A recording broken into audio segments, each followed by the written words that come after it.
I'm your host, Gwamaka Kifukwe.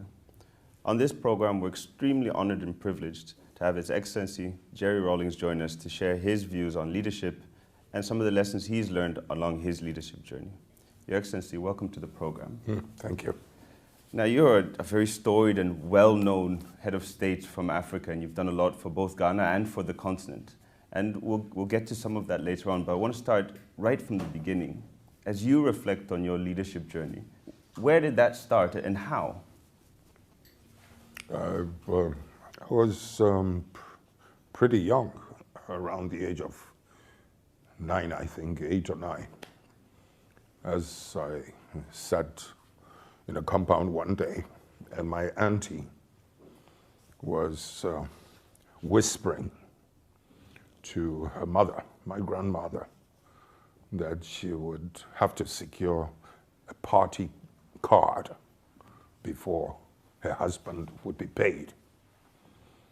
Her husband happened to be an Englishman who was building a lot of the estates in a new township. I mean, that she had to secure a party card before she can be paid, before they can be paid for the work they've done. Didn't make sense to me at that age. Plus the fact that she was whispering. You only whisper when you're afraid of your environment, correct? And plus a few other things, in the climate, in the atmosphere.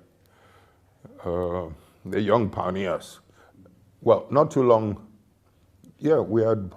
No. This was after the age of 10, I think. We had won our independence. I mean, Nkrumah was the leader then. And I have to admit that as the years went by, people became more and more frightened of his government, his party machinery, I mean, he no doubt meant well, you see what I mean, for his race, for Africa. But I don't think his party machinery or people around him became intoxicated. And it ended up creating a lot of stress over the years. I mean, his overthrow came as no surprise to me at all. Even at around the age of 15, when I was in school, secondary school, boarding school, one of the minister's children dropped a cake of soap, brand new, as he removed the cover. And it was a fairly clean bathroom, a common communal bathroom. He refused to pick up the soap. Yes, he went to look for a new cake of the Lux soap or whatever. And all kinds of things. You had situations where we respect and admire our teachers. When you end up with a situation where teachers that you admire are afraid of students because of who their parents are, does not go well for the political climate at all. So it created a lot of animosity against Nkrumah's government. Sure. No. And for you, on a kind of personal, familial note, was there anything in particular about your household or the culture that you were raised in that made you kind of sensitive to, a sense of injustice and that kind of responsibility and equality that clearly seems to be coming through? Was there anything in particular that? Yeah. I can cite you another example. When I left school and joined the military academy into flying, the Air Force, after about 3 months of hard training, we were all invited individually and interviewed. And I remember there were these 2 white guys. The question they were asking me was if I could see myself someday enjoying a drink with my colleagues, fellow cadets. I think I understood what they were saying, but I pretended I didn't. So they asked it again and again. The third time I said, I think I know why they're asking me this question, because they find me snobbish. I snub my colleagues. Yes, I do. And that's because where we live, the quarters, the military quarters. Every room has been assigned, a batman, like a manservant. And I don't like the way they treat them. My colleagues treat those manservants. And when I look at them, it doesn't appear as if any of them grew up in homes where they had house helps or servants anyway. And to come here and have this privilege and be treating people this way is something, yes, I don't like. And that's why I snub them. But the reason is that I grew up in homes where there were servants. But the point is, you have your responsibility. You do your sweeping, you lay your own bed, etc. And the servant has his or her responsibility. So in effect, you end up growing up respecting each other and appreciating and behaving like brothers and sisters. You understand? Yeah. And in the process of growing up too, I've worked with laborers during holiday vacations, etc. And I've grown up with people.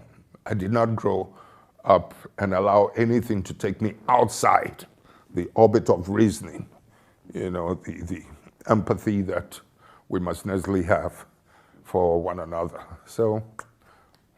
No, it's interesting you say this because, of course, you had a storied career with the military, which we'll come to. But the military is known for breeding leadership. I mean, it's a core part of how leadership or how military training progresses. So in your case, actually, the leadership responsibility was framed outside that. Did you find it difficult to reconcile this with the kind of military regiment? Or were the two quite No. We got along. Okay. I mean, when I was at school also, that boarding school I just talked about, I joined the cadet corps, and I'd always wanted to fly anyway. And I'd always wanted to join the Air Force, So for me, the military was next to nature, really. Sure. Mm-hmm. And it seems you were very popular in the military, at least amongst your peers, from looking from it from the outside. In 1979, you led an unsuccessful coup, and you were actually arrested and sentenced to death. And then a month later, there was a successful coup, and the military kind of rescued you, and then progressed to move you to lead the kind of transition government. What was it that you think your peers saw in you as a leader? That is part of the disinformation, because people do not want to, or the media, or those who are opposed to the concept of the fact that humanity has a right to revolt. You will find it in the ethics of man. I don't have to go into that book to prove my point. Mm-hmm. But they must necessarily call it a coup all the time. Yeah. 15th May, the atmosphere was so charged. It was pretty much like what I keep calling, opening the gas in a kitchen and the place is filled up. All you need is just to ignite a match and throw it in. So something was... It would blow up. I mean, nobody could have carried out a coup d'etat in those days because the command structure had so much lost, respect, from the bottom all the way up. Kind of legitimacy. That's correct. It would have been difficult for any officer to undertake a coup. Mm-hmm. The atmosphere was just ripe for an explosion. My concern was that if we didn't hurry up as young officers to attempt to rescue it, to arrest the situation, ahead of 79, the extent of rage would not have reached that depth or that height. But we waited too long, and that's why the atmosphere, not just in the military, the whole nation was calling for blood. So you've got to understand that 15 May, I was full of rage too. Yes. And all I had to do is to ignite it. I didn't need a whole battalion. 10, 12 people is all I had, and we were in a position to do so.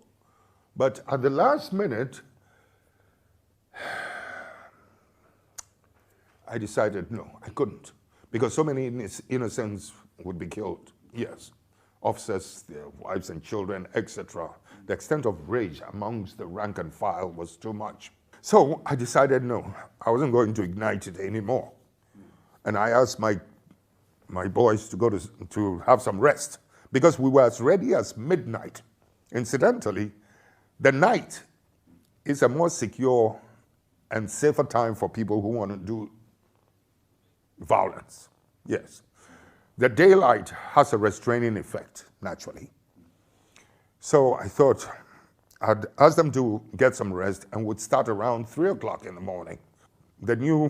I changed my mind without letting them know that I changed the plan, was to arrest the armored squadron, the armored vehicles, and demand for a confrontation with the generals. You know, that a change must take place. Something has to happen. So that would use dialogue to make the change. And of course, I knew the new change, the new plan was kind of risky. And that's what happened. Now, the very thing I was trying to prevent, this explosion, through the action of, incidentally, something I said during the trial was that leave my men alone. I'm prepared to take responsibility for all that's happened. I think it just caught on like wildfire, like they couldn't believe that an officer would want to sacrifice his life for them, etc., etc. So one thing led to another, and some general actually signed for my execution, you know, on that Monday. And of course, they typed it, the word had gotten around, and the very explosion I was trying to prevent. In other words, that was also not a coup d'etat. It happened, the spontaneous thing. You know, there's a fellow officer, I don't even know him, who went around 3 o'clock in the morning calling out, like, where are they, etc. And couldn't see people come out and shot himself. And I think that is what ignited it, you know, etc. It's a long story. Got into, so I was released, went to the broadcasting house, made the announcement that I needed to do, you know, sort of inviting fellow officers not to stand in the way of the ranks, yeah, because they're full of venom. Yeah. And when I say they're full of venom, let me take you through 1 or 2 examples under the Achampong regime, the general's regime. The economic situation had become so bad that antibiotics, baby milk, was being sold in markets on tabletops. Yes. And scooping, correct. So you really had the tough. That's how bad it was, that hoarding. Yeah. These Makola market women would go into the shops, the major shops, and purchase all the cloth, everything, etc. Baby milk, name it. Even antibiotics was being sold on tabletops like you have in a market. So you have a situation like that where soldiers, not once, not twice, not 3 times, would go pleading for a reduction in the price. There was also an escalation of price. And the country had grown to hate us, hate the government, you know. And a poor soldier in uniform, like I said 3 times, goes to a market to ask for a reduction in the price of cloth for his family. And what do the market women do? They throw urine at him. Yeah. Urine at a soldier in uniform? Well, any human I'm not saying correct. Taboo. Yeah. You know? I mean, that's the contempt that they had for the uniform in those days.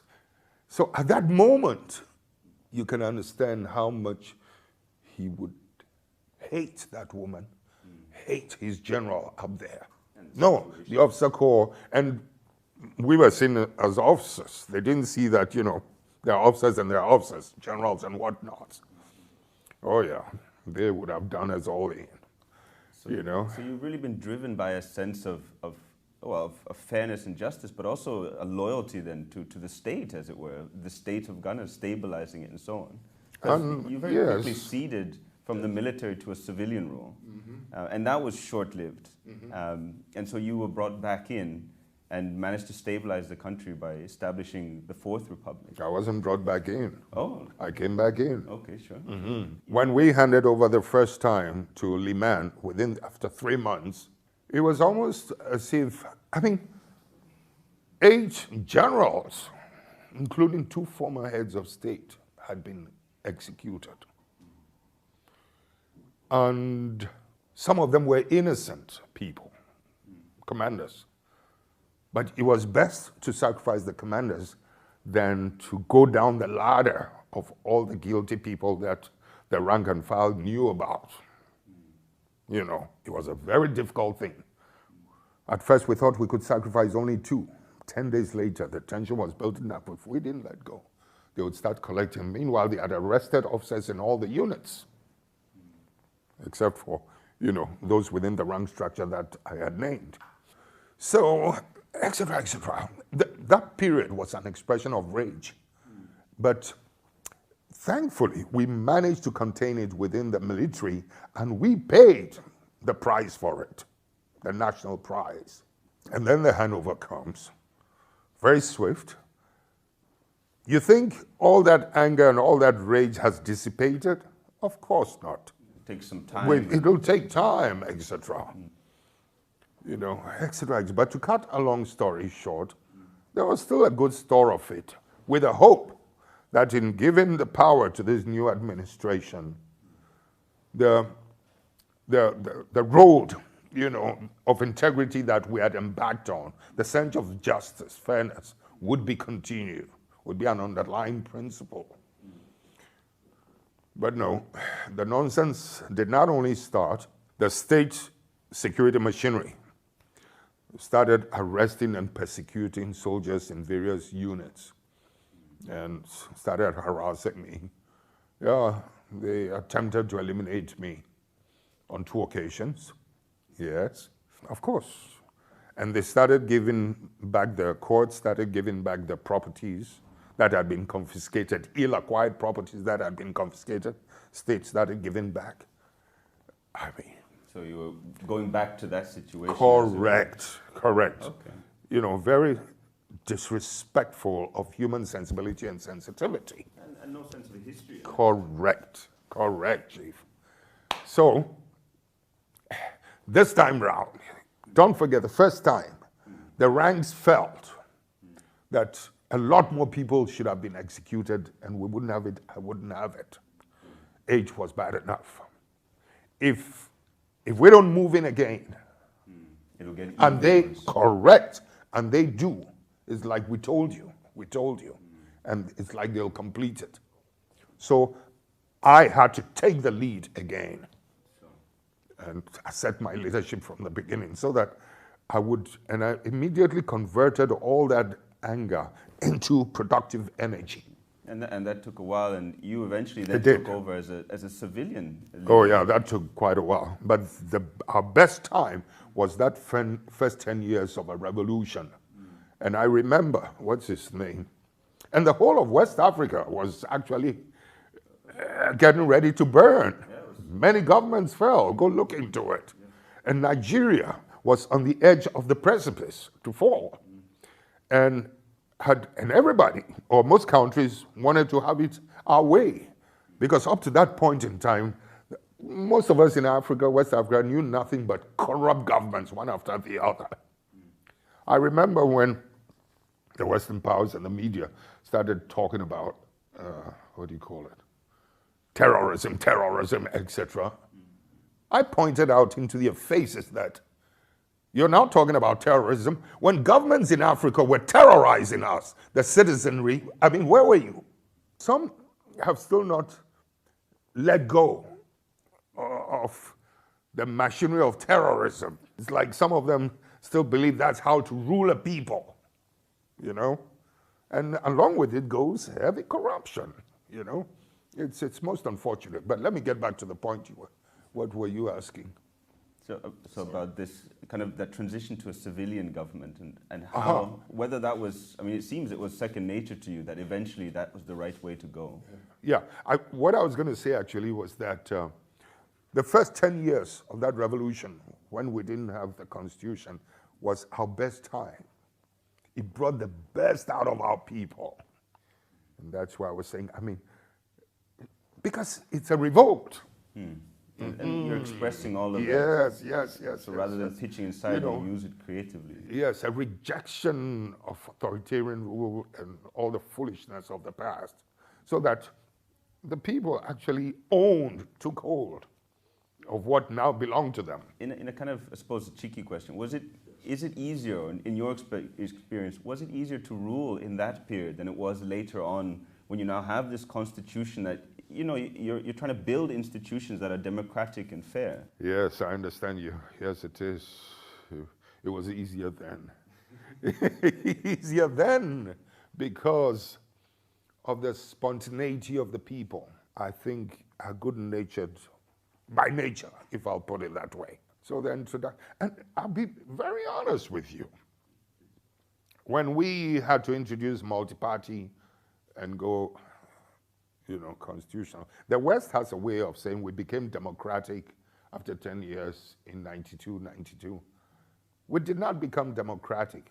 We introduced constitutional rule from that point.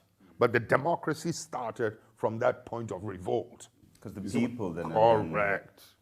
I mean, they had never enjoyed so much freedom and creativity and a sense of purpose, a sense of justice for so long. It was beautiful. But the introduction of that thing was like the old carpet, the old blanket, the old cover was coming back, People where were equipped to be able they to would manipulate. feel disempowered, correct, etc. So what was happening was, I have to confess here, that State Department, of course, the IMF and the World Bank, don't forget that Western powers had tried for a long time to overthrow us, and it just never worked. That's how come they resorted to having Shagari throw out the million Ghanaians in order to save his regime, because his regime came out of a military situation also like ours. At the time that Liman, that civilian regime, came in after 79, he also emerged. This man, we've had a revolt, they haven't. You're messing up, so we come back. So Nigerians just wanted it badly also to deal with the history of corruption in their country. So that is what endangered Shagaris, and they thought a way out would be to destroy the revolution in Ghana. This is a regional problem and we've dealt with it, and therefore things at home kind of calm down, as it were. Oh, they thought, it would. But the nature of the African, as usual, I mean, everybody had a home. Everybody, we just absorbed them and we just continued. So it endangered his regime because Nigeria wanted to deal with corruption too.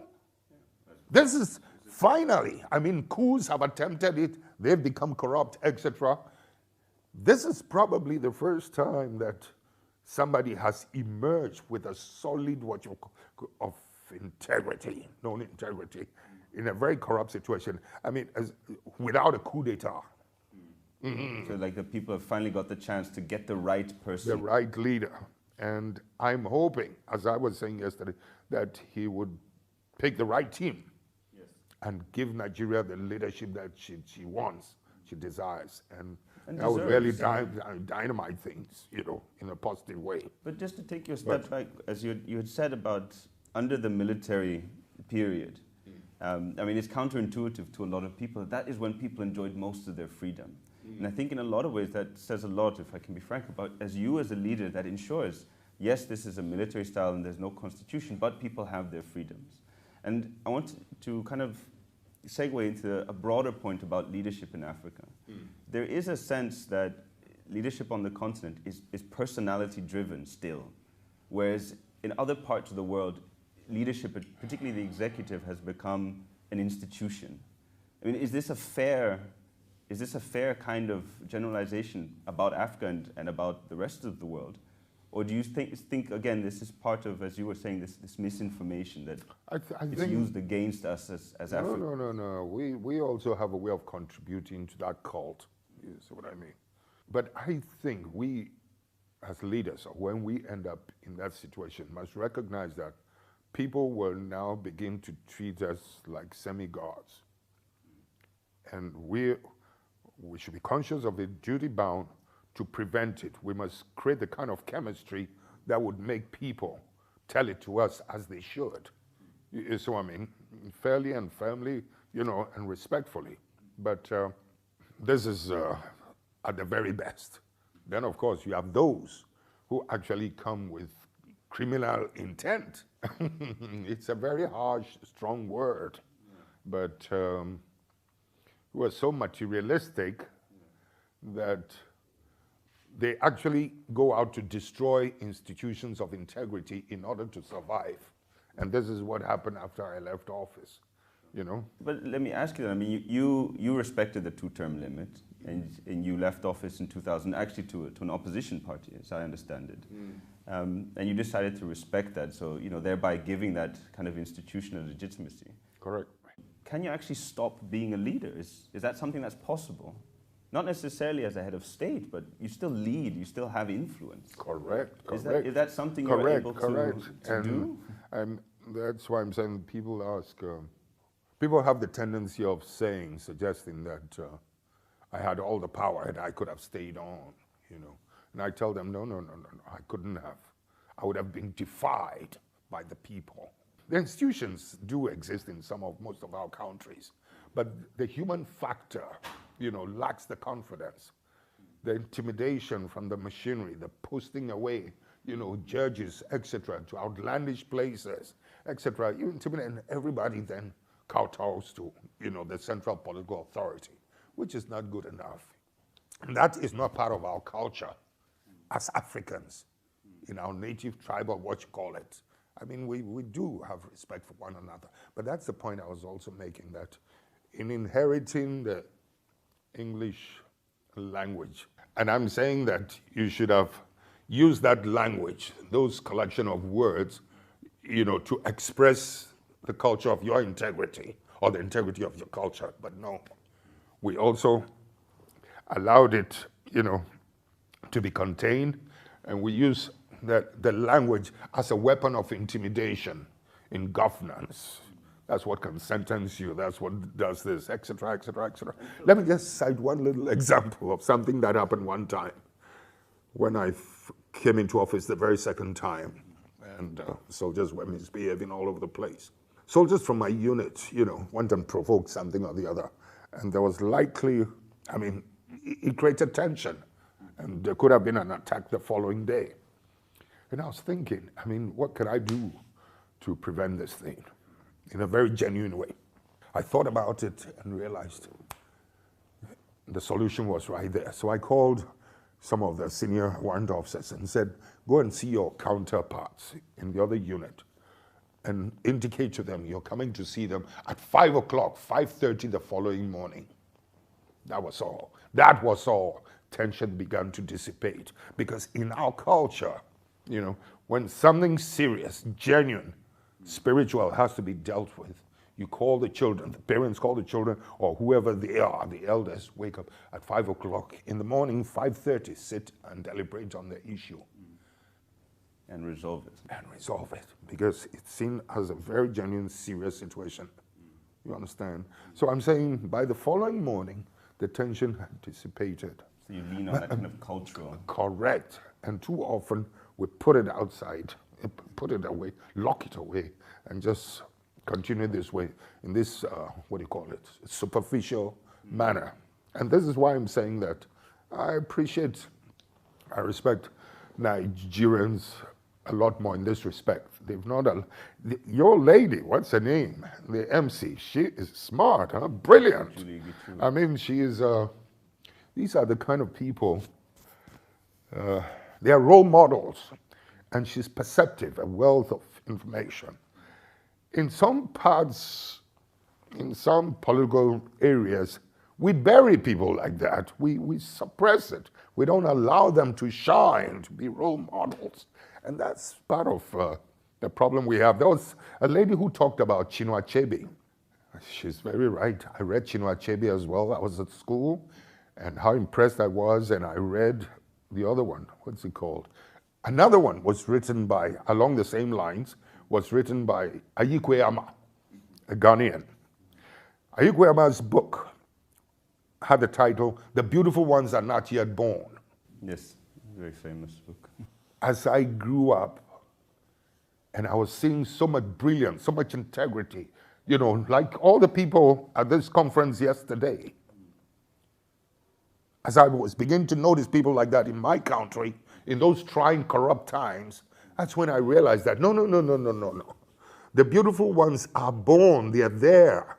It's just that the political climate is not allowing them the opportunity to shine and to provide leadership.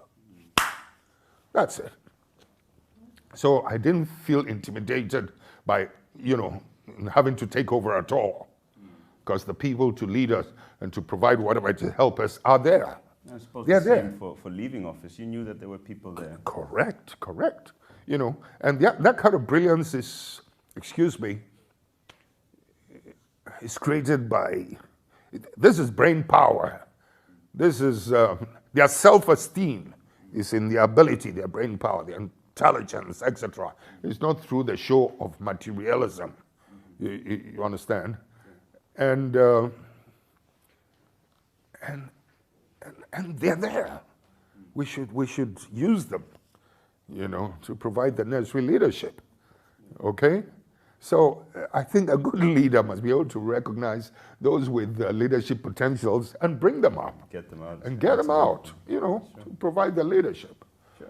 And after leaving office in Ghana, you've served in multiple positions and in roles at the Pan-African level, through the Pan-African Parliament, with the AU, and so on. Do you find that different? Do you have a kind of a tension between balancing Ghanaian interests versus African interests? Are these the same to you? Is there a difference in the way you have to approach problems? No. I think human beings are human beings, Charlie. We all have the same aspirations, you know. You just have to identify or recognize, you know, what is peculiar, you know, to them in any one particular place or the other. That's the word, understanding, you know. Understanding their situation is half the work that needs to be done. But if I may comment on one aspect of the Somalia situation, the only complex thing I found about it was that, one, I had to withdraw, I had to draw back, okay? Because I couldn't stay there. And I couldn't stay there with them in Somalia, and I didn't think this was the kind of thing you would handle from outside, based in Kenya or Ethiopia. I thought you needed to be there. But the deployment of the number of tanks and soldiers, you know, to ensure my security was too much. It was not conducive. Correct. They needed to fight Al-Shabaab or whatever, to bring some sense of order and not be around me constantly. And the other side of it was, you don't send me into a situation like that and don't give me executive authority to give orders, you know, to troops on the ground. Yeah, it's very difficult for you to implement then what they're asking. Correct, is what I mean. And and one side would be taking advantage of a situation like that, you know. You couldn't get things done appropriately, you know. I thought it would be best for the commanders-in-chief themselves, for the heads of state to actually deal with the political authorities on the ground and the military situation. Yes. How old are you? 30. 30. Yes. One of the Scandinavian prime ministers was shot and killed as he left. I don't know whether it was a movie theater and was going home. And that's because anytime the cloud, you know, of the apartheid situation was going to die down, Palmer would reignite it. Anytime it would die down, he would reignite it. And, you know, he paid the price for it. I'm trying to say that the world became engaged with Mandela, with the collapse of the bipolar world, changes that are happening globally, we're now left with two areas of some serious callous injustice: apartheid South Africa and the old Palestinian case. Apartheid South Africa is freed, Mandela is out. Why are we still seeing the sin of the Palestinian persecution? So it's this failure to mobilize for that. And I'm saying that, that kind of situation is affecting the psyche of humanity. Yeah.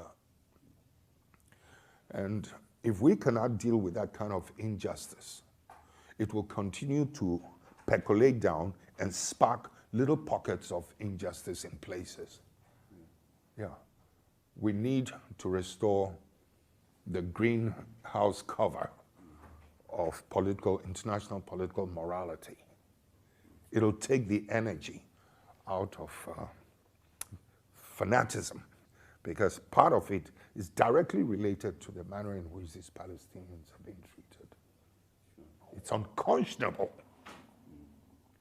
And the silence of Africa shocks me, And that's why I was saying that, let us not keep dreaming of peace, the kind of peace, the unique kind of peace and stability. After all, they're Muslims.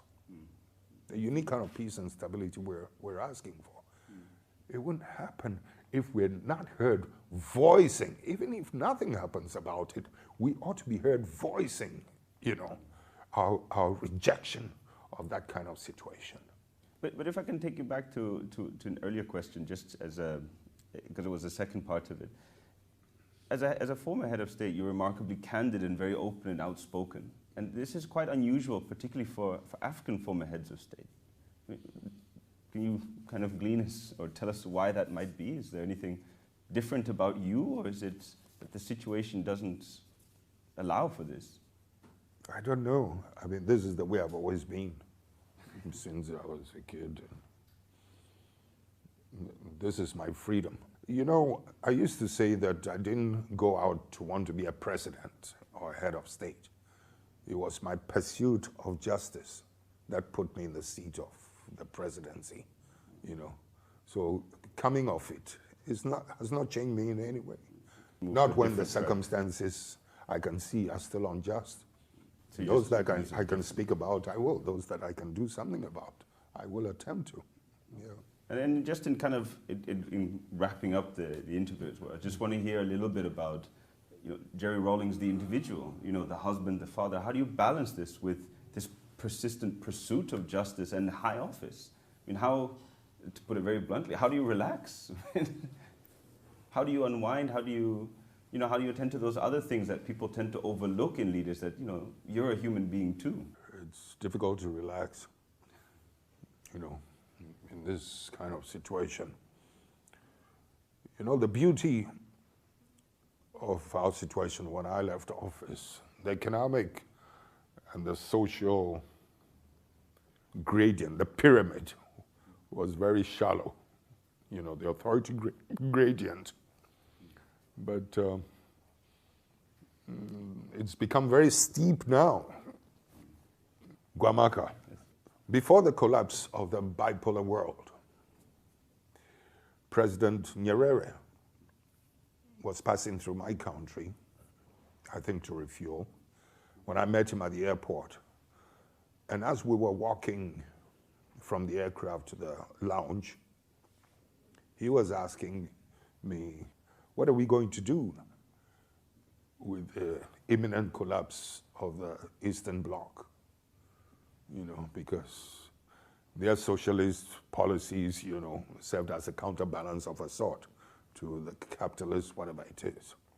I couldn't answer him because we really couldn't tell the way the world was going to be like. And, but I ventured a little suggestion that, the capitalists are Christians, and they've been touting the values and the culture of democracy, and that's supposed to be at the core of their struggle, their fight.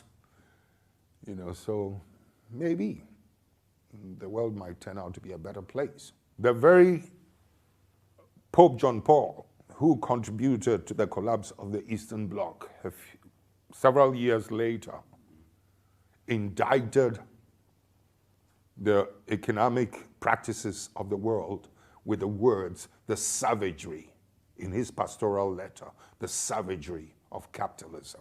That should tell you what became of the world after the collapse of the bipolar world. Yeah. Nepotism, the privatization of power, both economic and political, has been the order of the day. So, and further down, several years later, what did President Carter also say? He indicted America. He reproached America and said, you've lost your moral stature. And in a way, this is why the world was so expectant. This is why Mandela became such a powerful figure after him. The world, America, found, what's his name, Obama. And he suddenly looked like a man with political morality. And the world was so expectant of his leadership, really. Because what had happened earlier was just too much. Incidentally, in case you never saw this, and I'm saying it as a reminder, many years ago, Dick Cheney, who became Junior Bush's vice president, used to be the Minister for Defense. You know what he said on CNN? That America's interest supersedes, overrides issues of morality. I saw it. I said, my God. That may be the case, but to mouth it this way, and we'll teach our enemies to fear us and blah, blah, blah, blah, blah, blah, blah. I felt very sad, very sad. But that has been the reality. Obama did his bit to hold it in check with the practices of some of these multinational entities and corporations, but the point is that it has assumed a life of its own in the rest of the world. And Africa, with its weak situation, vulnerable situation, weak institutions, has become the most vulnerable place, you know? And we get up and of course, the media is doing its job, portraying all kinds of little activities going on. Africa's on the rise, etc. Of course, we can see all these buildings, all these structures, etc. But I'm saying that it looks like we're being assimilated, you know, in the name of investment and these private entities, you know. We will continue to hold the short end of the stick for some time. Can we unchain ourselves? Can we get out of that grip, that hold, you know? It'll take people like Nkapa. Solid integrity and not materialistic, if you see what I mean. That is something that we've always respected about your country, Tanzania, under the leadership of President Nyerere. You've not allowed money, the monetization of your democracy, of your electoral process. But I believe you're in danger of having that now, like the rest of us. And that's not healthy, because you end up with a situation, right or wrong becomes politicized, as my daughter said a few weeks ago. Just the two kind of final questions. Yes. You've mentioned Mandela, Nyerere, and Carter. You know, to a lot of us, these are heroes and figures that we look up to as leaders. Were there any leaders that you did or do still kind of look up to who influenced you? Or was it more just, you believe in something and you're going to go and see what happens? I believe in something and I'll move on it. But as a young boy, my brother was 10 years older than me. So he worked in the resettlement sites. They were, with that same English guy I was talking about, they were building resettlement sites before the creation of the dam. And so during holidays, I would go with him into various parts of the country. And I mean, that's where I saw other living conditions, apart from those of us, what we're going through in the cities, the poverties. And that's what put me in direct contact with laborers, people. I mean, where you're looking at somebody who's about 54 years old or 50-something years old, and yet when you look at his card, he's written 24, all of them 24 years, 24, 20, because they don't want to be sent home or being too old, you know. And at an age of 13, 14, 15, you begin to think, you know. So this sort of took me around the country to see things for myself. What kind of advice would you give to aspiring and future leaders on the continent as a kind of way to end the interview? Do you have any thoughts to share on this? When I joined the Air Force, I was then with the Communications Squadron, and this also took me around the country, landing on airstrips all over the country, all over the place. And it brought me into contact with the naked poverty people were going through, the hardships, the brown water people were drinking. Later, when I came into office, you know, I said something that shocked our people a bit, but I thought it was necessary because we needed to get water across, basic water, clean water to people. And I said, you know, the water we used to flush our urine in the toilets is cleaner than what people are drinking in the rural areas. This can't happen. This cannot go on. You know, no electricity, etc. So sometimes we would take off from a little town and the rest of the place would be in complete darkness. Meanwhile, I know there are towns, you know, villages all over. It became too clear, and yet that's where the wealth was coming from, the cocoa, etc. The capitals, our towns, were nothing more than parasitic entities. So I'm saying that these experiences were stimulating things in my head, that this injustice is just not good enough. You know, you're watching people aging ahead of their time. There was a time, I love water.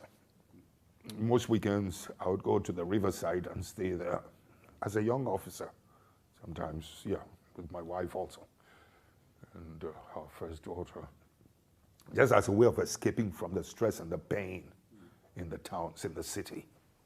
You know, that period I was talking about, the urine time. One day, I would go diving for oysters with the villagers. And we used, you just use your breath. So that way, it gave the oysters a chance to also multiply and grow. But when we got to the other end of the bank, I was using some white guy's boat and sort of towed one of the villagers' canoe across the river. When we got to the place, you know, he spoke harshly to his wife. So I said, look, Kojo, you don't talk to her that way, your wife this way. You know, be a little more respectful. And then he's, what was he saying? That that's not my wife, that's my mother. You know, alcohol and hardship to fend for his family had aged this man so badly. Needle and thread, I mean, all his daughters who would come diving with us, you know, they only had just that one piece of cloth, and that's what they'd have to hope it dries up in time for them to cover up in the night. Jesus Christ, man. So here you are trying to avoid, you know, these kind of scenes, and I come to run into another one. One day I was coming from his place, and there were two people on a canoe also diving for oysters, and a strapping, healthy-looking young man with his back to me had a rope around his waist, and the woman across did not. So I was saying, you know, how come the woman's diving without a rope around her waist and you have a rope around your waist? When the lady across, you know, said, because the man had his back to me, the lady said, that's my son, he's blind. A blind guy, you know, had learned how to swim and put a rope around his neck. Many years later, you know, when I came back, I went looking for them. The woman had died years ago, and the young man had died because he got caught up in one of the weeds. One of them can be pretty tight, got caught up in there. But, you don't run into blind people doing things like that. That's a little risky, you know. But a blind man, you know, had learned how to fend for himself to survive. You know, we should talk about the issue of blind men someday, and I'll tell you how Stevie Wonder landed a plane without assistance. No, I'd love to hear that story, but we are unfortunately at the very end. So just one final word, just in terms of the future and aspiring leaders in Africa, do you have any advice for them based on your experience in leadership? I think so long as the vision, the noble objective is there, and you can identify some of the best in your country to constitute a team around you, what then becomes important is to stay dedicated to your principle, the maintenance of your integrity. Don't compromise on it. If you can do that, I think we'll go a long way. Thank you very much, and I think with those words we'll end the interview. So I just want to thank you again for participating and for your candor, and to say to the audience, thank you for joining us, and for, well, hopefully see you again on another episode of Meet the Leader. Goodbye. Thank you.